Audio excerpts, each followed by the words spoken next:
Welcome to the Deep Dive, brought to you today as part of the Remetify Coaching Program podcast. It's good to be here. Our mission is, well, it's always the same. We take these huge stacks of really dense, rigorous academic analysis, sometimes from different fields, and we boil them down. We extract the precise, the actionable insights you need. Exactly. It's a shortcut to being comprehensively well-informed on a topic without having to deal with that crushing information overload we all face. And our mission today is particularly focused. We're here to run what the sources call a structural coherence test. A coherence test. I like that. Yeah, we're taking foundational claims from two major world religions, putting them right next to each other, and just seeing if their ultimate premises can logically coexist. And that's exactly what we're doing. We are plunging right into one of the most foundational and, let's be honest, one of the most provocative theological topics out there. Eschatology. The doctrine of final things. The doctrine of final things. Today's deep dive is all about a comparative analysis. It's a very rigorous academic look at heaven in Christianity on one side and paradise, or Jannah, in Islam on the other. And it's important to be clear, we're not just looking at aesthetics here. This isn't about, whose description of gardens is more beautiful. No, not at all. We're using the final destination as a tool, almost like a structural blueprint, to analyze the entire theological system behind it. The core question driving all the source material we looked at is, it's intense, and it's pretty much unavoidable once you frame it this way. Which is? If the ideas about the afterlife in Christianity and Islam are so radically different, and we'll get into just how different they are, specifically in what defines human fulfillment, what it means to be truly happy, Right. does that imply that they cannot possibly originate from the same truthful, consistent, divine source? And that's the whole mission. This is a structural comparison. We're looking at what the final state, the telos, that ultimate purpose, what it reveals about the diagnosis of humanity and the actual nature of the God who is said to have revealed it. Just really an intellectual test of divine consistency. So to really get this, we have to start with the premise. Why eschatology? Why is the study of the end times the ultimate test? Right, because to understand why this test works, you first have to establish why this doctrine, of all doctrines, is the ultimate measure of a religious system. The sources we read kept calling it the doctrinal stress test. A stress test. That's a great term. But why is the end the most important part? You might think the creation story or maybe the moral law would be more revealing about a religion's core beliefs. And that's a fair question, but think of it this way. The final state is the telos. It's the ultimate reason why humanity was made in the first place. If you want to know what a builder intended for a structure, you don't look at the pile of bricks at the beginning. You look at the finished house. The afterlife defines the intended completion of the human project. So if the final states are fundamentally different, then the whole blueprint must be fundamentally different from the very start. I see. Right. So if you really want to understand what a religion truly thinks about, say, creation and salvation, you have to look at its ending, because that endpoint has to logically justify everything that came before it. Precisely. A religion's view of the afterlife discloses its deepest convictions about four really critical interconnected areas. Okay, let's break those down. First, it tells you the ultimate nature of God. Is God primarily a being to be known and communed with, or a being to be obeyed for a reward? The object versus the benefactor. Exactly. Second, it reveals the fundamental diagnosis of the human condition. What is actually wrong with us? What needs to be fixed? Are we broken and in need of healing? Or are we just, off track and in need of guidance? Yes. Third, it defines the very meaning of salvation's soteriology. What are we being saved from? And more importantly, what are we being saved for? And finally, all of this reveals the ultimate purpose of creation itself. Wow. Okay, so that makes the stakes incredibly high, because if we find two contradictory visions of that final perfect state. The logical consequence, as the sources argue, is that you have contradictory accounts of God and contradictory accounts of humanity. The two revelations cannot both simultaneously derive from the same consistent divine source. So we have to treat this comparison as a matter of logic and structural integrity, not just feelings or aesthetics. That's the only way the test works. All right, let's start by diving deep into the Christian vision then. The sources seem to focus on two defining pillars here, communion and transformation. That's right. And the first pillar is all about the focus of the reward itself. Heaven is fundamentally theocentric. It's God-centered. That is the absolute starting point for any analysis of the Christian position in the source material. The essence of Christian heaven is not, an idyllic garden or just a restful place. It is God's immediate presence. Which the theological tradition calls the beatific vision. The beatific vision, it's Okay. direct, unhindered, intuitive communion with God himself. And the scriptural foundation for this is really clear, isn't it? The source material cites Revelation. Oh, absolutely. Revelation 21, verse 3. Behold, the dwelling place of God is with man, and he will dwell with them. And then, even more crucially, chapter 22, verse 4, they will see his face. They will see his face. That's about as direct as it gets. It is. And the critical intellectual distinction here, one that often gets missed in, popular discussions, is that God is not just the means to get other created pleasures. He's not the vending machine for heavenly goods. Exactly. The scholarship is insistent on this point. God is the reward itself. All the other good things, joy, activity, seeing loved ones again, all of that exists, but it's secondary, it's derivative. So it flows from the presence of God. It doesn't replace him as the main event. It can't. Those things don't precede or replace him as the central source of all joy. Okay, let's unpack that term, the beatific vision, because for a lot of people that just sounds very abstract. What does seeing God's essence actually, entail? It's described as the highest possible form of intellectual and spiritual fulfillment. The sources trace this tradition all the way back to early church figures like Augustine. Right, in his Confessions in City of God. Yes. Augustine's big argument was that sin is fundamentally the misdirection of desire. It's placing created things above the creator. Loving the gift more than the giver. Perfectly put. So for Augustine, heaven must be the restoration of the proper ordo amoris, the right ordering of our loves. Perfect happiness is finally achieved when the soul finds its complete rest in the creator. It's like a recalibration of the soul's internal GPS system. It was pointing at all these little things on earth, and now it's pointed directly at the ultimate destination. That's a fantastic analogy. And then Thomas Aquinas comes along and he systematizes all of this. He builds a clear philosophical structure around it. What does he add? He makes this really sharp distinction between imperfect happiness, which he says is possible in this life, through knowing and loving God indirectly, and perfect beatitude. The real deal. The real deal, which can only consist in the intellect's direct, immediate vision of God's essence. His logic is simple. If God is infinite good, then only knowing him infinitely can satisfy the soul completely. Anything less would leave you wanting. Always. So for Aquinas, bodily goods, all the pleasures of paradise, they're just concomitants. They're things that accompany the joy, but they are entirely secondary to the essence of happiness, which is found only in the divine essence. Okay, so if the ultimate reward is this transformation of the soul through communion with God, we have to ask about the other half of us. What happens to the human body in all of this? And that brings us to the second pillar of the Christian vision, the state of the resurrected body. Christianity affirms bodily resurrection. That's central. But the body is always described as being glorified and transformed. This transformation is the core concept of transcendence in the Christian vision. It's what distinguishes the final state from just being, a perfected physical life on earth. The difference between our mortal body and the resurrected body is ontological. It's a change in our very being. The Apostle Paul clarifies this really powerfully in 1 Corinthians 15, which the source material leans on heavily. He does. He says the body is sown perishable, but raised imperishable. Sown in dishonor, but raised in glory. Sown a natural body, raised a spiritual body. That phrase, a spiritual body, is so important. It's vital. And it doesn't mean non-physical. That would be leaning into Gnosticism, a heresy that says matter is evil. No, it means a body that is perfected, it's real, but it's entirely directed by the Spirit. So it's no longer governed by things like decay, mortality, or those appetites that define our mortal existence. Right. Those appetites are often categorized as fallen appetites.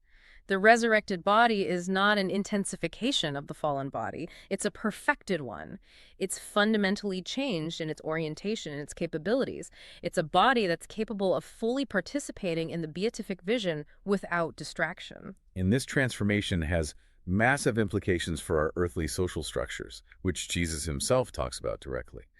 And this is where the structural contrast we're looking for really starts to sharpen. It absolutely does. The sources cite this one teaching as decisive on the matter of whether earthly structures continue into the resurrection. You're talking about the Sadducees. Yes, The Sadducees, who didn't even believe in the resurrection, they come to Jesus with this ridiculous hypothetical. About the woman who had 7 husbands, tried to trap him by asking whose wife she'll be in the afterlife. And Jesus just cuts straight through the noise. He doesn't even engage the hypothetical. He gives the underlying theological principle saying, in the resurrection, they neither marry nor are given in marriage, but are like angels in heaven. Matthew 22.30. That's a bombshell. It is. And the sources interpret this to mean that earthly institutions tied to mortality and procreation cease. Why? What's the logic there? Because the primary function of marriage and sexuality in the broader created order is generative. It's to replenish the species because we die. If death is conquered, that whole generative order is no longer necessary. So the institution of marriage itself ceases to have its primary utility. Or necessity. And the scholarly consensus, especially following figures like Augustine, is that the absence of marriage is not a loss. It's not a deprivation, like something good is being taken away. It's a fulfillment. It's a profound fulfillment. The earthly institution of marriage pointed towards something greater.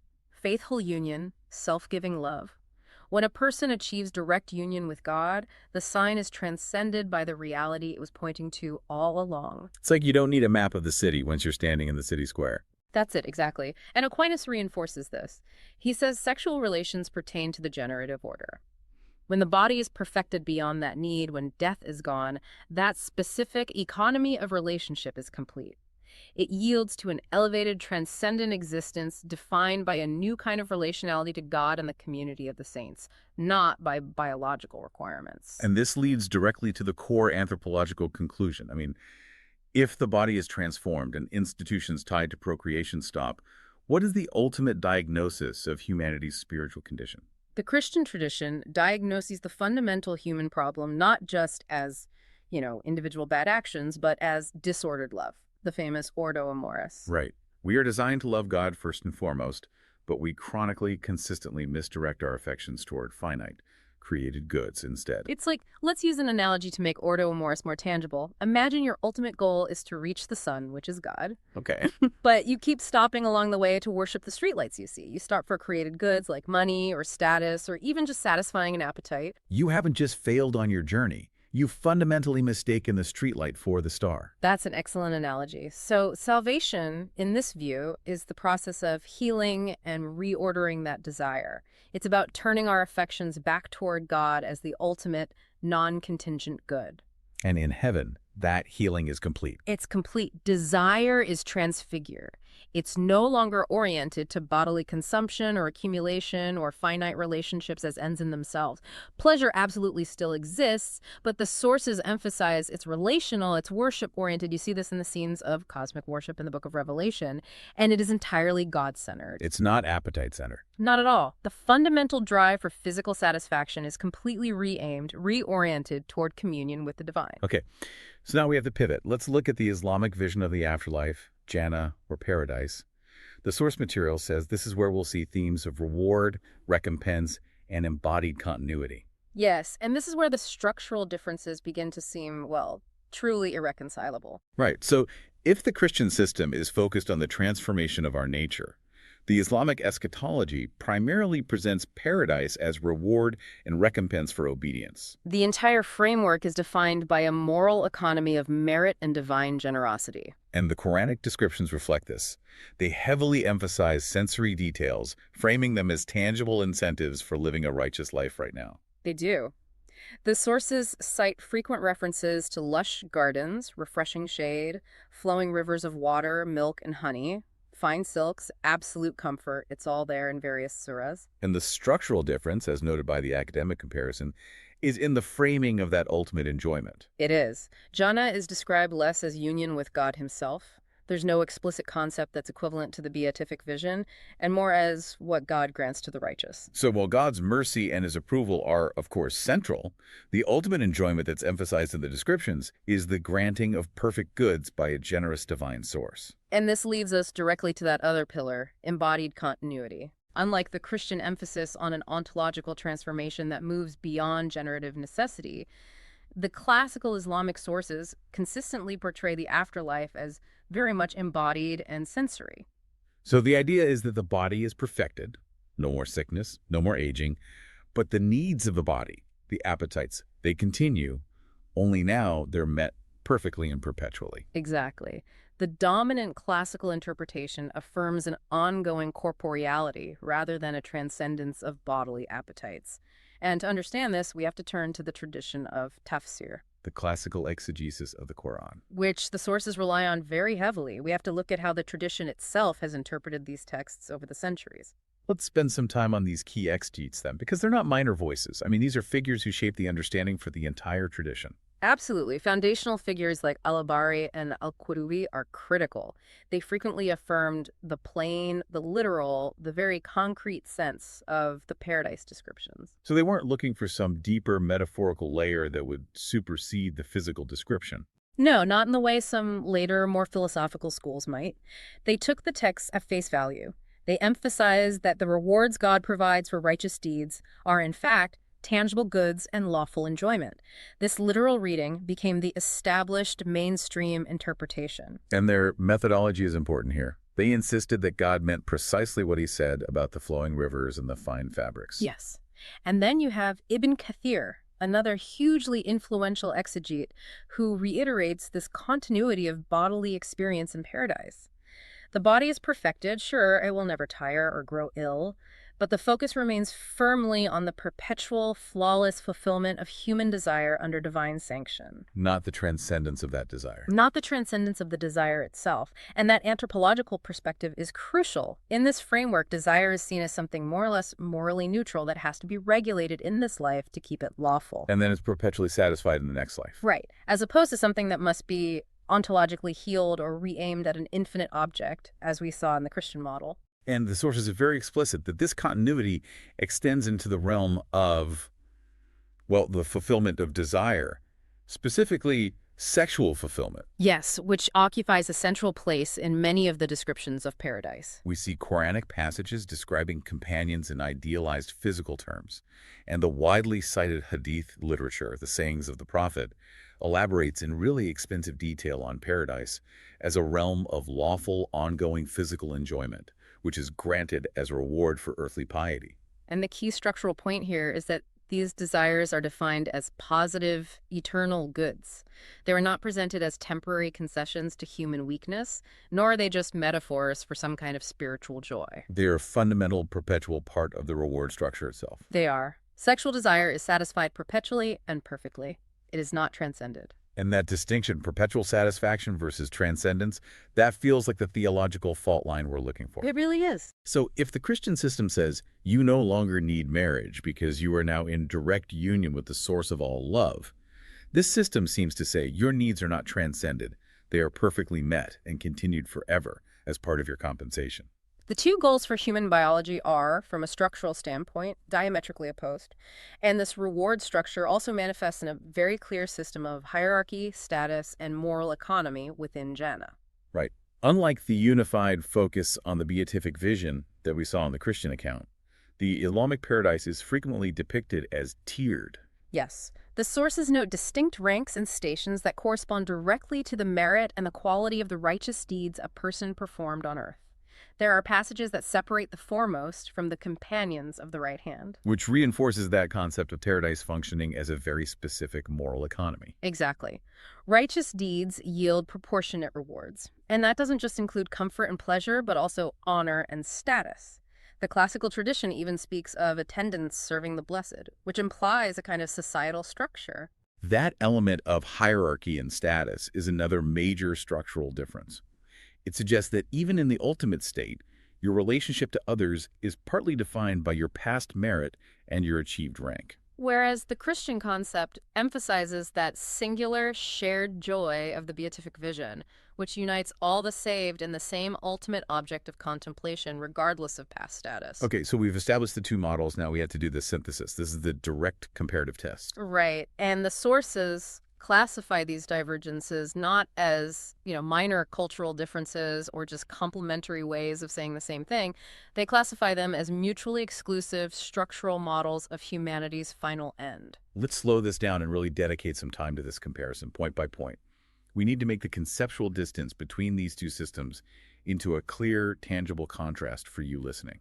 We can map the structural schism in 5 critical areas. Let's start with the essence of heaven paradise. In Christianity, the essence is communion with God, the direct vision of his face.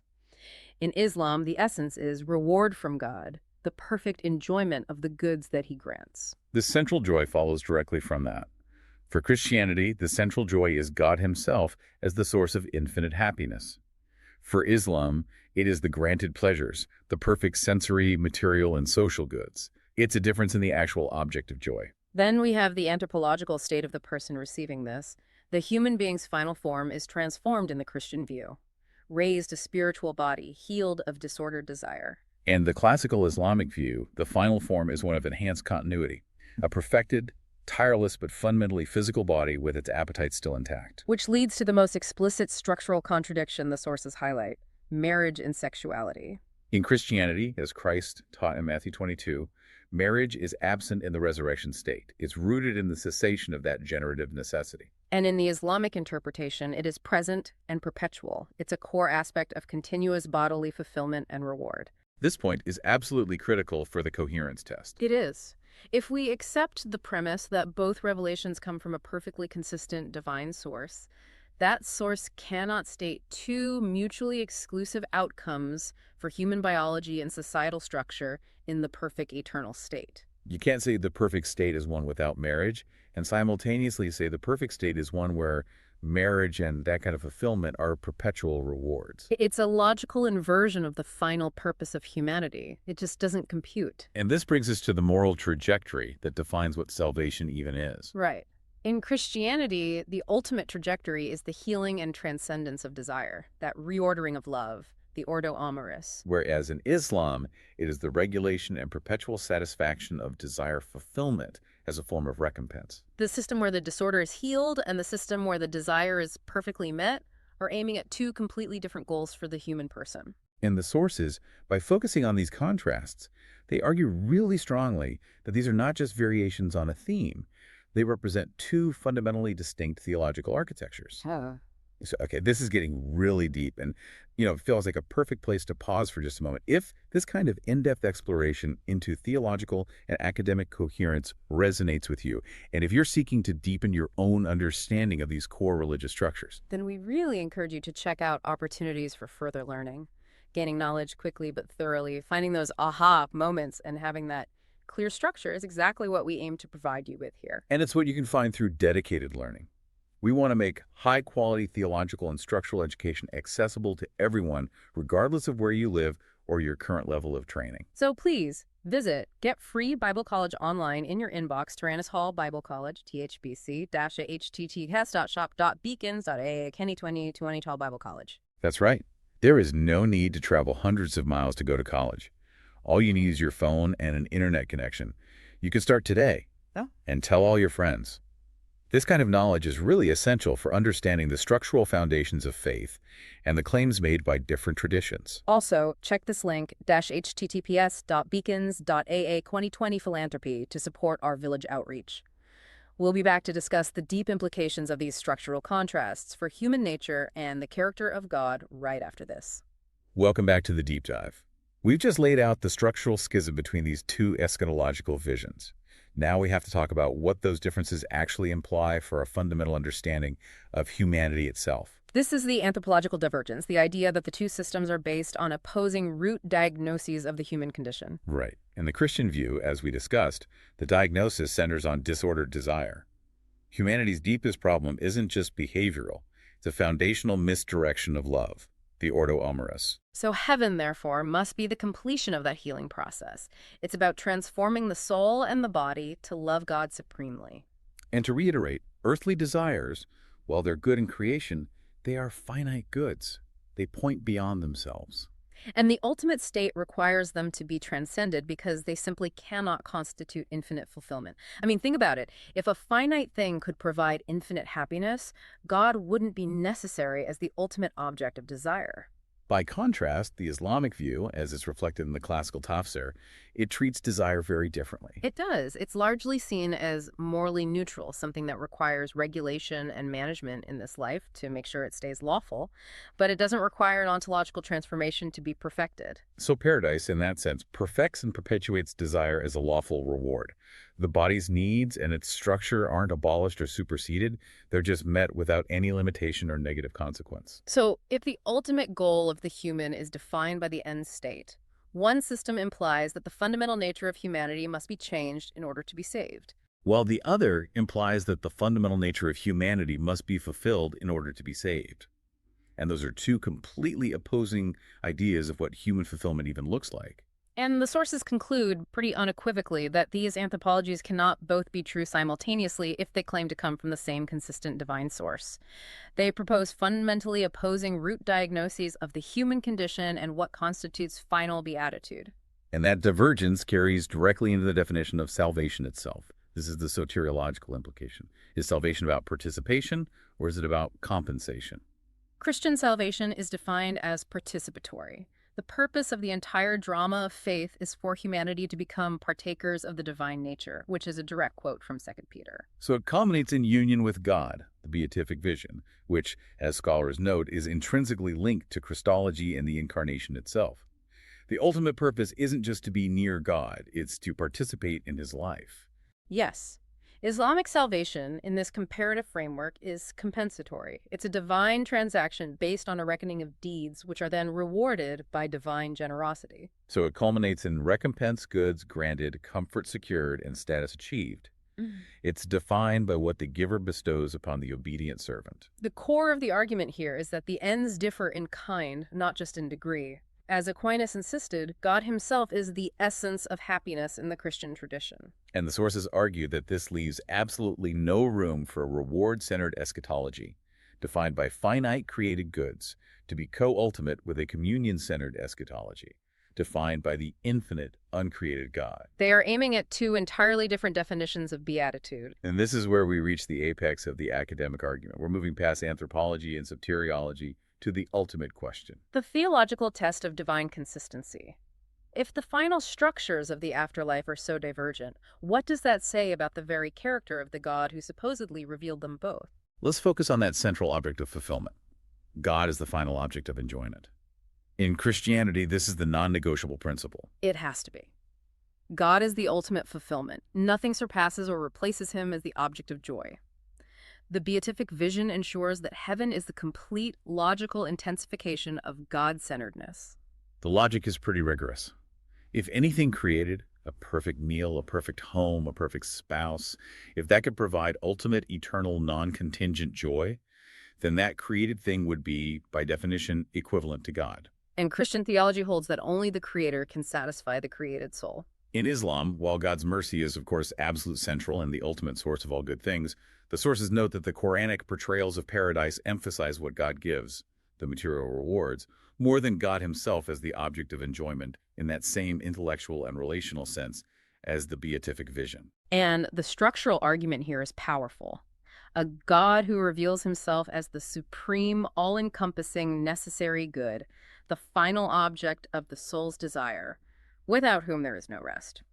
He cannot also logically reveal a heaven where the primary fulfillment is defined by created gratification. No matter how elevated or perfect that gratification is. Exactly. It implies two different ultimate standards for fulfillment, which is a contradiction. And this brings us right back to the foundational test of revelation and non-contradiction. The very nature of a divine source relies on coherence. Absolutely. The Christian scripture insists on divine coherence. God is not a God of confusion from 1 Corinthians, and from Titus, God cannot lie. This is the bedrock theological principle that mandates consistency across all of God's revelations. So let's follow the logic. If God revealed in the gospel tradition in Matthew 22 that the eternal state involves no marriage and a transformation that transcends the sexual economy because death has been defeated, then, by that very principle of non-contradiction, he cannot later reveal that the eternal state is defined by ongoing, perpetual bodily gratification and sexual fulfillment. because that would negate or fundamentally invert the ultimate meaning of the human end that was previously revealed. The argument is that progressive revelation is meant to clarify, to deepen, and to complete the story that came before.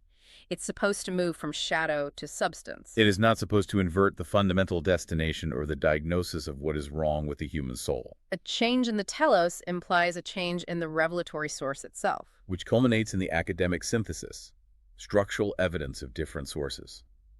The analysis of these divergent heavens leads the source material to its final, and really its unavoidable conclusion. The structural divergence, transformation, and communion on one side versus continuity and reward on the other, it's not superficial, it's profound. And it implies a difference in 4 key architectural components. Different conceptions of God, Different anthropologies, different soteriologies. and different ultimate purposes of creation. The sources conclude that these differences are so foundational, they go to the very core organizing principles of each system, that any attempt to harmonize them would require abandoning the integrity of one system or the other. You simply cannot reconcile a heaven where desire is ontologically transcended with one where desire is eternally and perpetually satisfied. They are mutually exclusive goals. Therefore, based solely on this rigorous eschatological comparison. The two systems, Christianity and Islam, cannot originate from the same truthful and consistent divine source. They describe 2 entirely different goals for humanity, making their theological foundations mutually exclusive. Wow. This has been a true deep dive into the telos of these 2 major traditions. We've gone from abstract concepts like the beatific vision and Ordo Amoris to very concrete differences in institutional structure. We've contrasted Christianity's emphasis on transformation, communion, and the transcendence of finite desire. With Islam's emphasis on reward, comfort, and the perpetual satisfaction of regulated, embodied desire. And the core lesson here for you, the learner, is to see how deeply intertwined our religion's view of the afterlife is with its core understanding of human nature and the very character of God. The end reveals the beginning, the diagnosis, and the cure. And this structural approach allows for a really rigorous academic comparison. So what does this all mean for your critical thinking moving forward? Well, this deep dive into eschatology raises an important question that builds on the structural analysis we've done. It's something for you to mull over. Okay. If the goal of human existence is truly defined by the final state, which model better accounts for the disordered nature of desire that we all observe in the present world? The need for a profound ontological healing or the need for perpetual reward and management? So which diagnosis of our current condition makes more sense in light of the proposed cure? Exactly. That critical point of diagnosis is what you should continue to think about. A truly thought-provoking way to end this discussion. Thank you for joining this deep dive. If this academic exploration sparked further curiosity in you, we invite you to continue your learning journey and delve deeper into these foundational subjects. This foundational knowledge is just essential for understanding the world and the claims of different religious traditions. Visit Get Free Bible College online in your inbox, Tyrannus Hall Bible College, thpc-https.shop.beacons.aka 2020 Tyrannus Hall Bible College. And remember, there's no need to travel hundreds of miles to go to college. All you need is your phone and an internet connection. You can start today and tell all your friends. Also, please check this link, https.beacons.aka 2020 philanthropy, to support our village outreach. We really appreciate you diving deep with us. We'll see you next time.